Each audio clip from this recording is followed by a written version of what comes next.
Live from Liverpool, The Dark Paranormal, Season 19.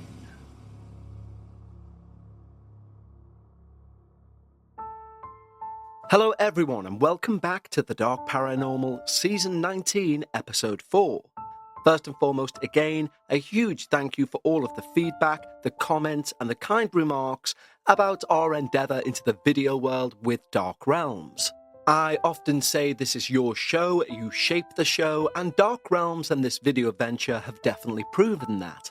Because Episode 1, well, it had a lot of room for improvement.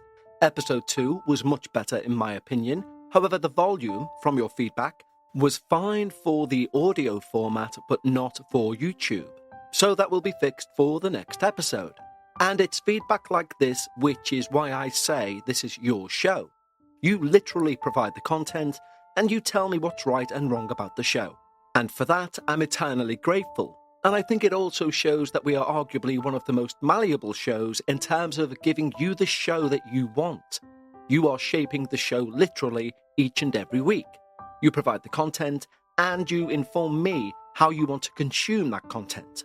And I think that's absolutely fantastic in a world where we can literally exchange ideas between host and listener, or indeed watcher. In fact, it is literally a collaborative effort. So thank you guys for making this show better each and every week. Now, this week, interestingly, I googled a word which is often used on paranormal podcasts, and that word is, or that phrase is, liminal space. I just wanted to know what it meant. And it appears to mean that a liminal space is something which is in a place of transition. So it's between two stages, i.e., it was once an old house, it is being renovated, and during that renovation period, arguably that's a liminal space. However, it can also describe areas such as what we will discuss today. Because one variation I saw on the internet described a liminal space as a nothingness which separates two completely different types of area. And arguably it's this nothingness that has drawn the phrase into the paranormal world.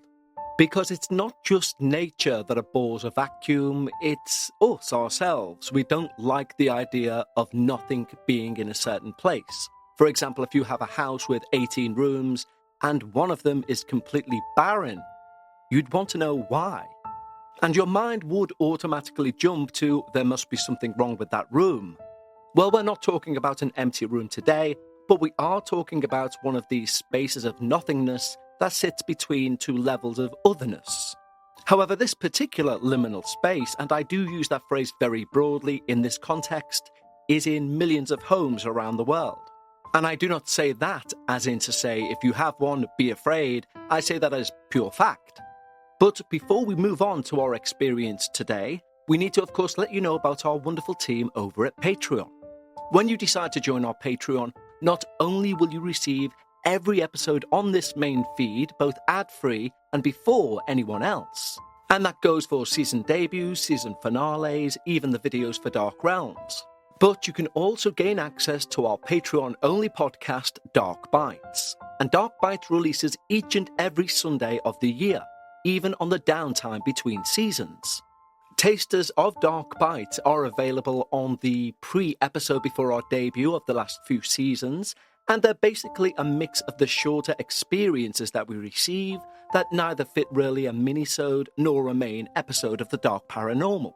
It's a lot more conversational, it's more laid back, and in fact the last episode taster we put out before the start of this season received the most correspondence of any episode we've released in relation to the content.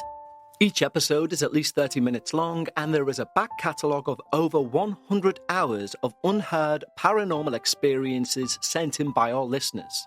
And that can be yours at any time just by signing up. But the best thing about our Patreon, and I've said this over and over again because it's the truth, is the community. I talked about you guys shaping the show earlier, and in truth I receive every comment posted on Patreon and read all of them, and that is where the shaping of the show truly comes from. We have built a wonderful community of like-minded paranormal enthusiasts over on Patreon. And we'd love to extend an exclusive invitation just for you.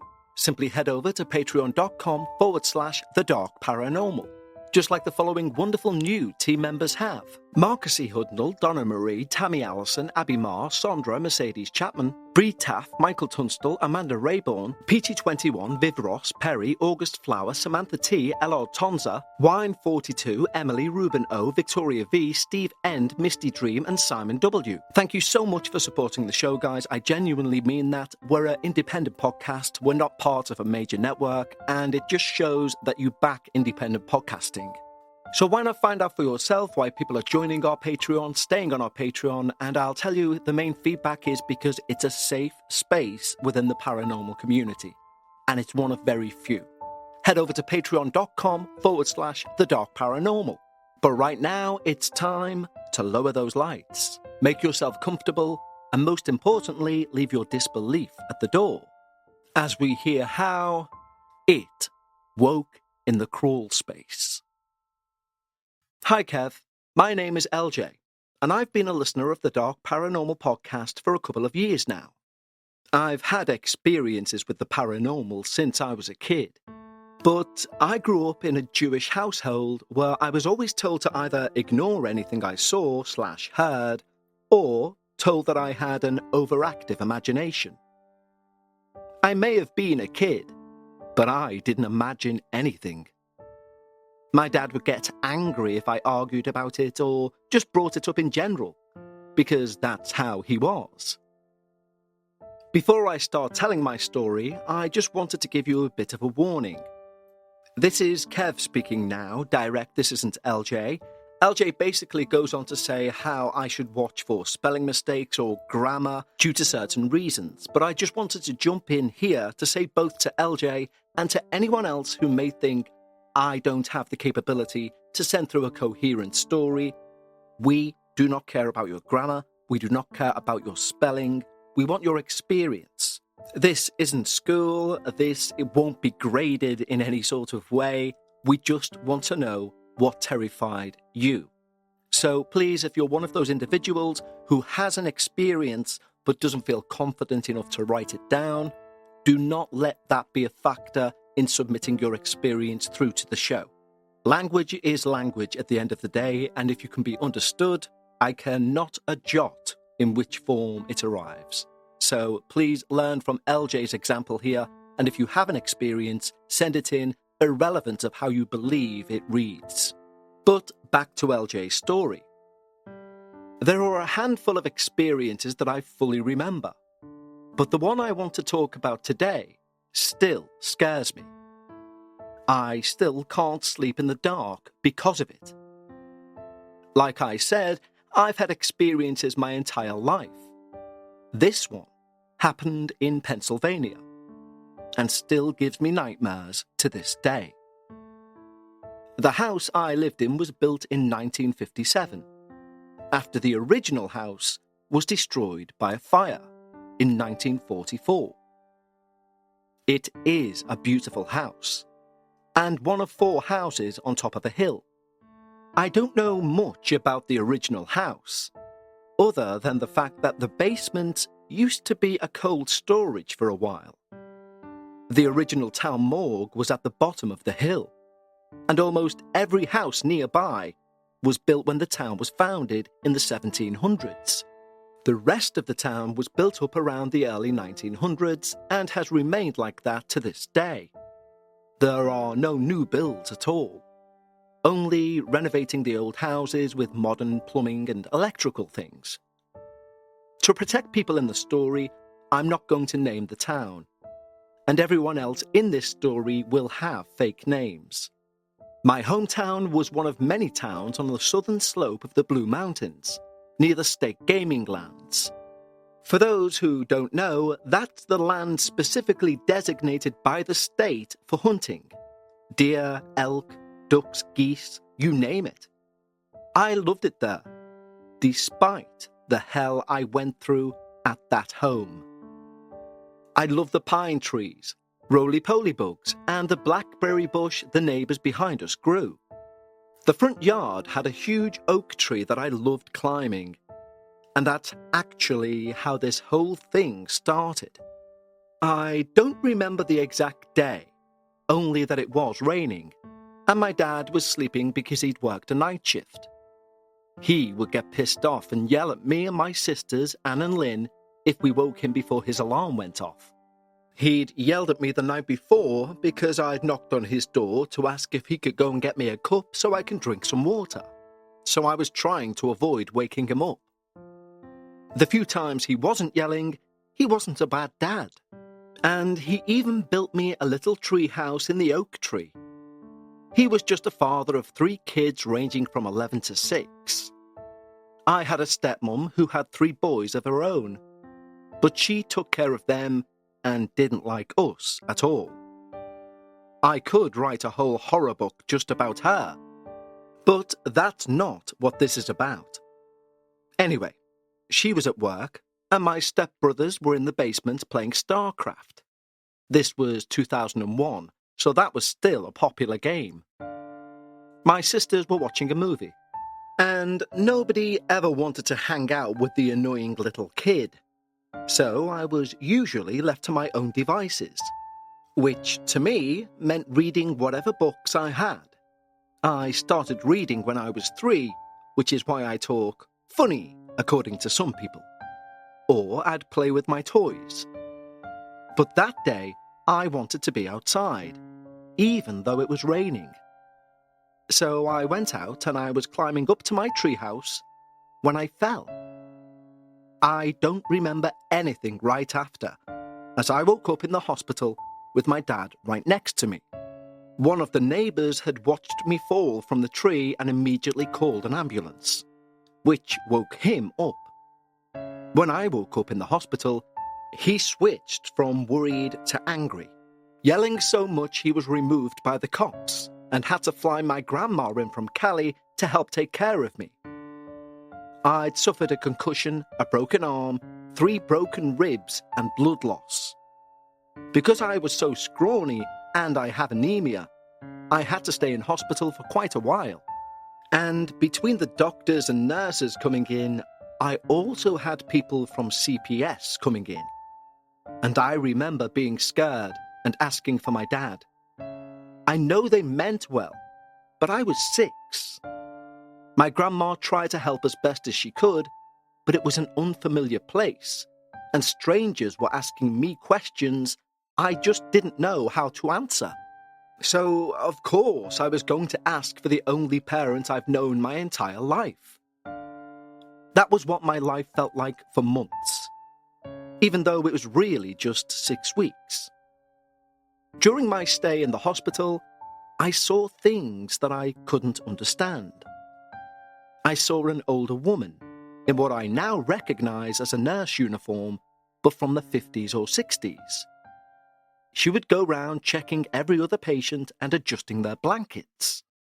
When she came over to me, she would somehow know I was awake and put a lollipop on the table next to my bed and tell me it's for when I woke up if I go to sleep right there and then. So I would. Something about her just made me feel safe.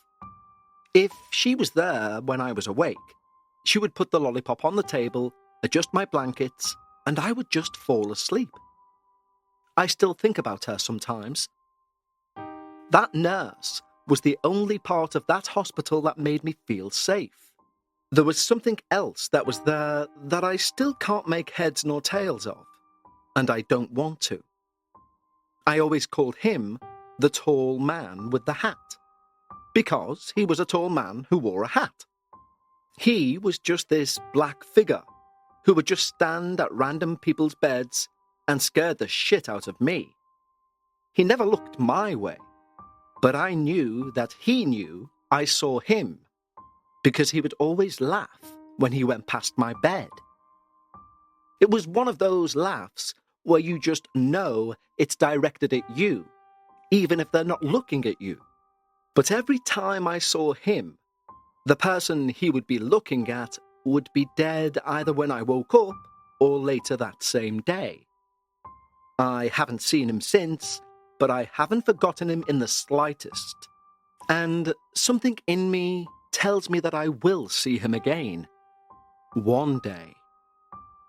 But now for the main experience. In fact, this is the whole reason why I wrote in. Let's have a quick break to ask you a personal question. Are you feeling overwhelmed by hormonal changes? If you're a woman, you're definitely not alone. There are more than 1,000 hormone disruptors living rent-free in our environment right now. Our food, our water, the air we breathe, the clothes we wear, our skincare. You would not believe the amount of things that can mess with our hormones. Even nature likes to put us through hormonal changes, premenopause, menopause, and while it's a natural process, it doesn't mean you're meant to suffer through it. And the good news is you don't have to suffer through it anymore because we now have Hormone Harmony, a formula made with only herbal ingredients that are shown to reduce hormonal symptoms in women of all ages. Happy Mammoth, the company that created Hormone Harmony, is dedicated to making women's lives easier. And that means using only science-backed ingredients that have been proven to work for women. They make no compromise when it comes to quality, and it shows. Hormone Harmony is not just a hormone-supporting supplement, it's become a phenomenon. Women cannot stop talking about it on social media. A bottle of Hormone Harmony sells every 24 seconds. And the biggest benefit? Feeling like myself again. That's what women mention over and over in their over 30,000 plus reviews for Hormone Harmony. For a limited time, you can get 15% off your entire first order at happymammoth.com. Just use the code DARKParanormal at checkout. That's happymammoth.com and use the code DARKParanormal for 15% off today. After I got home, I had to take it easy for a while. Since I was in kindergarten, I was only at school for maybe 3 hours before I went home. So I would go to school, come home, take my medicine, and I was told to stay inside because I wasn't allowed in the treehouse anymore. So I watched PBS Kids, Zaboomafoo, Between the Lions, Sagwa the Chinese Siamese Cat, and Dragon Tales. They were my favourite things to watch, especially Dragon Tales.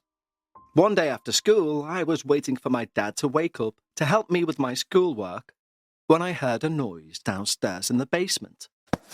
The basement was off limits, as my elder stepbrother Terry lived in the basement, and he was, pardon my language, a complete arsehole.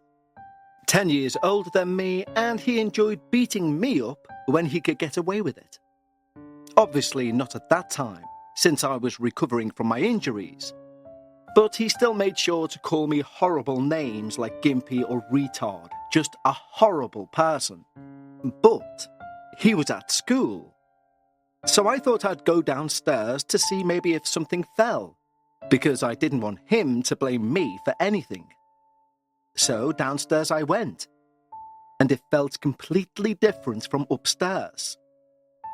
The rest of the house was warm and cozy, but the basement was like a freezer. It felt heavy, like I'd entered someplace nobody should be. It was like someone was telling me to leave, while also drawing me deeper into the basement. I feel I should explain. The house was a bit weird. There was a crawl space outside the house, but also one inside the basement. There was a little wall panel that came off and everything. That crawl space was where I felt like I was being pulled into. It felt like people were whispering in my ears, telling me to leave, telling me to stay. As I was about to push that panel, I was grabbed on the shoulders by someone and I screamed. I turned around and saw my dad looking at me. Not angry, but worried. He told me I wasn't allowed in the basement and to get my arse back upstairs immediately. When I talked to him about it years later, he said my great-grandmother, who died when I was 3, had approached him in a dream and told him to stop me from getting hurt, which woke him in a panic. Jews may not like to talk about it much, but we are a superstitious people, and we take things like that seriously. Anyway, I go upstairs, I do my schoolwork with my dad, then everyone else gets home around 4, and things go on as normal. But I'd hear those whispers every single day, and I'd end up going to my room because I'd feel safer there. At least for a while anyway. And then I began to see this girl in the corner of my room, and she would talk to me. We talk mostly about toys and books and what I was learning in school. She told me her name was Emily. She was around my sister Anne's age, and she seemed like a nice person. My dad said that she was an imaginary friend, and that I'd made her up because my sisters didn't like me. But I knew she was real. She would be there when I woke up, and she talked to me to help me fall asleep, and play with me all the time. Eventually, she told me that I could join her group of friends. But they lived in the basement, and I'd need to prove I was tough enough to join them. That they don't allow crybabies to be their friends. So something in my subconscious must have changed. It started off small, me acting out during school, pushing other kids, yelling at the principal. Things escalated from there, and eventually I became so hostile and aggressive that my dad was forced to have me meet with a child psychologist, who diagnosed me with autism and informed my dad about my friend. After I started seeing the psychologist, my dad would get mad and yell at me whenever I mentioned Emily. Emily told me this, or Emily doesn't like when I do that, would set him off to the point where he ended up yelling at me in front of a haircut shop at the mall. I ended up throwing a tantrum, and I accidentally cut my thumb open on one of the steel metal signs out front. That landed me in hospital yet again, not even 1 year removed from when I was last there. This time, however, I was put on bed rest at home, with iron pills and clotting agents, as well as bandages to cover my stitches so I wouldn't tear the wound open by accident. My sisters had to take care of me when my dad wasn't around, which made them mad as hell, but they also couldn't argue. One day, I woke up really thirsty, and my dad wasn't there. He must have went out to run a few errands. But I thought I'd be okay just going down to get a drink. I went downstairs to see if I could find a cup within reach, get some water, and I see a figure stood at the bottom of the basement stairs. It's Emily, with a weird smile on her face. She told me that I could join her friends now, since I've proven my toughness with my stitches. She told me to come down. I didn't think anything of it because she was always so nice. So, downstairs I went. We get to Terry's room, and there's no one there. But I again feel drawn to that wall panel. Nobody was there to knock sense into me or to shake me out of it this time. So I pushed against the panel until it fell into the wall and to the floor. And I got the full scene of how pitch black it was inside. I backed away from the wall because it just felt wrong. It was colder than anything I've felt before, and I was terrified. I had a good reason to be, because I saw Emily coming out of the wall, but she looked different. Before, she was a pale girl in a yellow dress with brown hair and green eyes. But now she was white as a sheet. Her hair was all scraggly and unkempt. Her eyes milky white. Zero hint of any colour in them at all. This version of her was evil. I knew it there and then, and I definitely know it now. She came out of the wall and smiled at me, telling me I could be friends with her now. I just sat there, frozen in place. Next thing I remember, she grabbed my arm tight and was dragging me to the hole in the wall.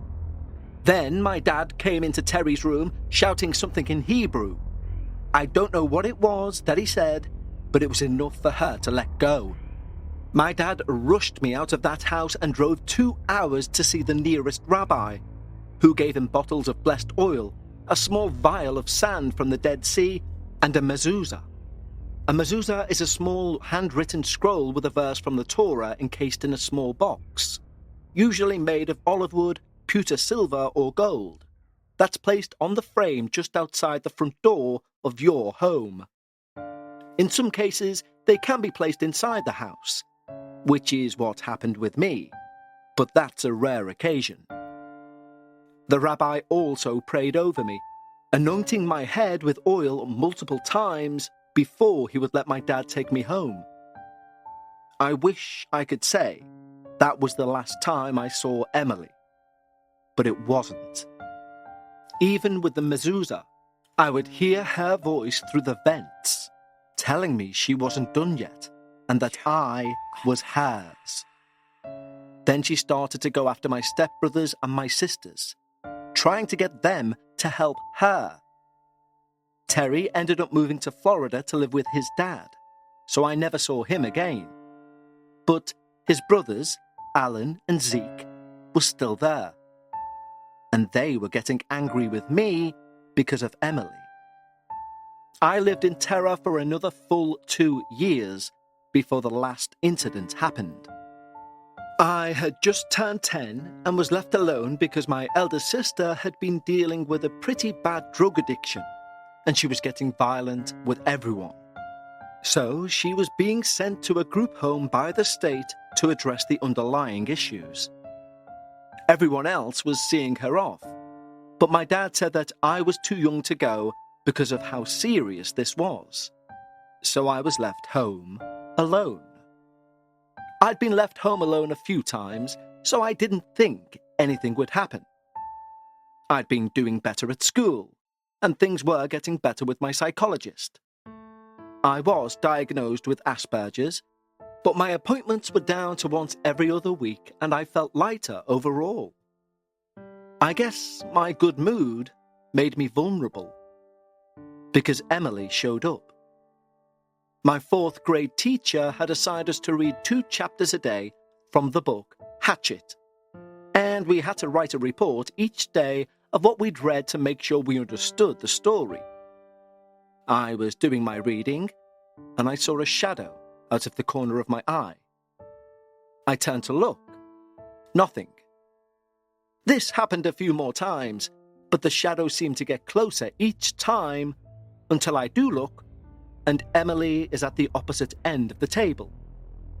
The same cloudy eyes, the same evil smile on her face. I blinked and she disappeared for a moment, and then grabbed me from behind and threw me to the ground. She started choking me whilst laughing. I was kicking and trying to hit her, but nothing was landing. My head felt like it was going to explode, and I felt her suddenly let go of me. I was barely able to see anything as my head was pounding. But I made it outside to the oak tree out front. I remember collapsing against that tree whilst hearing her screaming inside. At one point, I even saw her appearing by the window of the front door. She was screaming at me to get back inside, and her face had changed again. This time, she had black veins across her skin and face, blackened teeth, and eyes that looked more black and grey. It was almost like her anger was making her look even more terrifying than before. Before you ask, no, I did not go back inside. I was dumb enough as a kid, but I learned from my previous mistakes. Instead, I waited for over an hour before my dad got home. The moment he saw the marks on my neck, he took me to my uncle's house, which is where I stayed until we moved to Arizona a few months later. I haven't been back to that house since, nor do I ever plan on going back to my hometown. I don't want to risk it. I've had multiple paranormal experiences since then, but none have ever been as bad as Emily. And I'm usually pretty good at sussing out if a place is haunted or not. I usually avoid haunted places if I can. I just want a peaceful life. Anyway, thank you for letting me tell my story. Sincerely, LJ. Edit. I was about to send this out, and I talked to my dad about it. And he told me that the cold storage room from the original house was turned into the basement of the new house. Emily was apparently the daughter of an affluent judge. She died as a teenager from the Spanish flu. The cold storage room was used to house bodies from the nearby towns when their morgues ran out of room, and hers was one of the bodies that was sent over there. I guess her spirit never truly left, and she was either evil already, or she got angry and became that thing that I survived. Either way, I'm glad to be away from her, and I hope I never see her again. Once more, thank you for letting me tell my story. LJ. Wow. Firstly, LJ, I often talk about authenticators on this show, i.e., things which, when I read through them, there is something within them that just shout authenticity. And your entire experience shouted that to me, which is why it featured and actually pushed another experience to probably season 20. You touch on a very interesting, almost theory, if you will, about this idea of a sort of spirit who is unhappy with their final resting place. And it is not necessarily a trope, but it's definitely something which features frequently more in the elder ghost story. There are many stories from Ireland of people in the same situation. They have a loved one who passes on, they're not buried in the correct manner or given the correct rituals or rites, and they come back to almost right or wrong. And I mention Ireland because they were the stories I was exposed to growing up. But cultures around the world report the same phenomena. And without getting too philosophical on it, because who would want to do that, but I have many friends who say things like, when I'm dead, I don't care what happens to me, throw me over the backyard, etc., I'm dead. But it would appear that when you do die, at least in certain traditions or cultures, the soul is meant to go out in a certain fashion. And if that's not done correctly, as appears to be the case here, it will come back and let you know. Or in your case, it will come back and arguably torture you. But I do wonder if that's because this is the spirit of a young girl themselves, and they don't understand why they are there. They can't articulate what needs to be done, and therefore it transforms as rage or aggression, or trying to get other kids to join them. And that is a very off-the-cuff, as-I-speak interpretation of what may be, but none of us truly know. I will say, LJ, thank you for providing an experience that has so many points to jump off and take a thought, that it really is going to stick with me for quite a while. So genuinely, LJ, thank you for providing your experience. You state you have more. We would all love to hear them, whether they be minisodes or included in our Dark Bites for Patreon. But please do send them over. And of course, the address for all of our listeners is contact@thedarkparanormal.com. So please join me next week. I can't believe already for the midpoint of season 19. And until then, remember, stay safe. And if you're discussing the paranormal, always try and leave some of your disbelief at the door. And I'll see you next week, right here on The Dark Paranormal.